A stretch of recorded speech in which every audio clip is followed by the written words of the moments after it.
Hello, everyone, and welcome. Today we are diving deep into a really beautiful, kind of heartbreaking story from Fyodor Dostoevsky called White Nights. It's one of his earlier works, and it's all about this feeling of profound loneliness, the crazy power of our own dreams, and what happens when this one brief, totally unforgettable human connection just bursts through all that solitude. So let's get started right where the story does, on a magical night in St. Petersburg. I mean, Dostoevsky just pulls you right in with a line like that, doesn't he? He's setting the scene in 19th century St. Petersburg, but not just any time of year. This is during the famous White Nights, that incredible, almost magical time when the sun barely sets. And this isn't just a backdrop, it's a whole mood. It creates this dreamlike atmosphere that's just perfect for a story that really starts to blur the lines between what's fantasy and what's real. So, who is our guide through these incredible twilight-lit streets?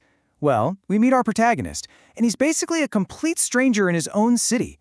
Can you imagine? He's lived in St. Petersburg for 8 whole years, but he feels just utterly and completely alone. And what's so fascinating is how this narrator actually defines himself. He doesn't see himself as some man of action. Nope. He calls himself a dreamer. And what does that mean? It means this is a person who lives almost entirely inside his own head. He's building these whole elaborate fantasies, basically because the real world hasn't really offered him, anything. He even says he's like a creature of an intermediate sort, which is such a powerful way to put it. It's like he's caught in this weird limbo, somewhere between reality and his own imagination. This quote right here just perfectly shows you the depth of his isolation. I mean, his only friends are the buildings of St. Petersburg. He doesn't just know the city. He has relationships with the houses. He knows their personalities. He gets worried when one of them gets a new paint job. It's kind of charming, but it's also absolutely heartbreaking, isn't it? It's a picture of a man so desperate for a connection that he's finding it in stone and plaster. So, the dreamer's life is pretty solitary, pretty predictable. It's all about walking and imagining. But that's all about to get completely turned on its head. One night along this quiet canal, reality finally decides to crash his fantasy party in the most unexpected way possible. And boom, it's a scene straight out of one of his own daydreams. He finds this young woman, her name is Nastenka, and she's just sobbing by herself. Then some stranger starts bothering her, and our super timid dreamer suddenly finds this burst of courage and steps in. In that one single moment, his lonely world just changes. Forever. But there's a catch. Their brand new friendship comes with a very critical rule. Nastenka offers him her hand, she offers him friendship, but with one massive condition. He absolutely cannot fall in love with her. She insists on it, says it's impossible. So right from the get-go, their entire relationship is built on this really fragile pact, a rule that, let's be honest, you can already feel is just destined to be broken. And so it begins, their series of nightly meetings. For 4 nights, under the strange, ethereal glow of St. Petersburg, these two incredibly lonely souls meet by the canal. And they just open up. They open their hearts to each other, sharing stories they have never, ever told another living person. So first he confesses everything about his life. He explains what it's truly like to be a dreamer, to create entire worlds, to fall in love with ideas, to live a life that is so rich and full in your imagination, but so completely empty of any real experience. And Nastenka, she's just captivated, but she's also totally stunned by the sheer depth of his loneliness. Then it's Nastenka's turn to share, and it turns out her life is lonely too, but in a very different way. She lives with her blind grandmother who, get this, literally pins Nastenka's dress to her own so she can't go anywhere. Her only hope for escape came about a year ago, with a new guy who was lodging in their house. They fell into this secret love, but he had to leave for Moscow. But he made a promise. He'd come back in exactly 1 year to marry her. And as she's telling all this to the dreamer, that year has just passed. The man is back in the city, but he hasn't contacted her. And that is why she was crying by the canal. And right there, that's the source of all her agony. Can you imagine? She has spent an entire year pinning every single one of her hopes, all her dreams for the future, on this one promise.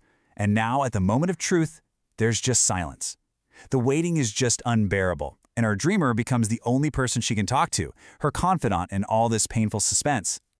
So as they keep meeting, night after night, Nastenka's hope that her lover will return starts to fade. And as it does, the whole dynamic between her and the dreamer starts to shift in a really, really dramatic and emotional way.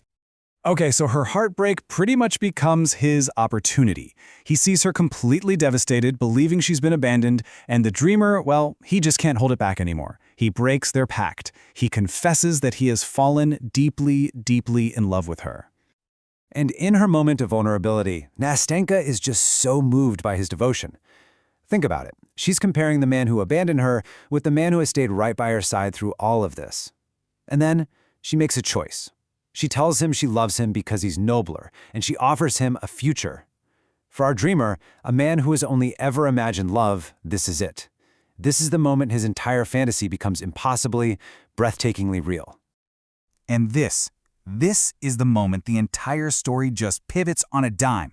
Just as they are planning their future, imagining a life together, their dream is shattered by a single stark reality. A man appears out of the shadows. It's him. Her former love has returned.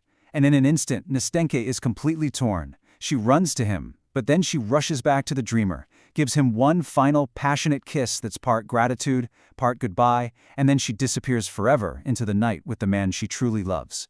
And just like that, the dreamer is left, once again, completely alone on the embankment. The story doesn't end right there, though. The next morning, the dreamer's brief taste of reality has dissolved right back into his lonely old existence. But he receives one final message.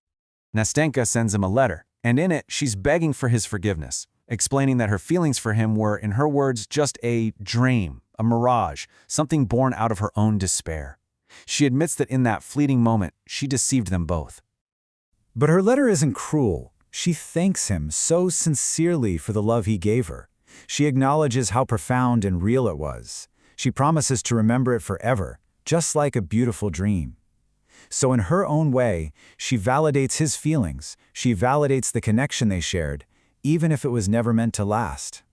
So how does our dreamer react to all this? He looks around his familiar, dreary room at the lonely years stretching out ahead of him. But instead of the anger or bitterness that you or I might expect, he feels none of that. He is filled with gratitude. Gratitude for the time they had, for that one single moment when his dream finally became real.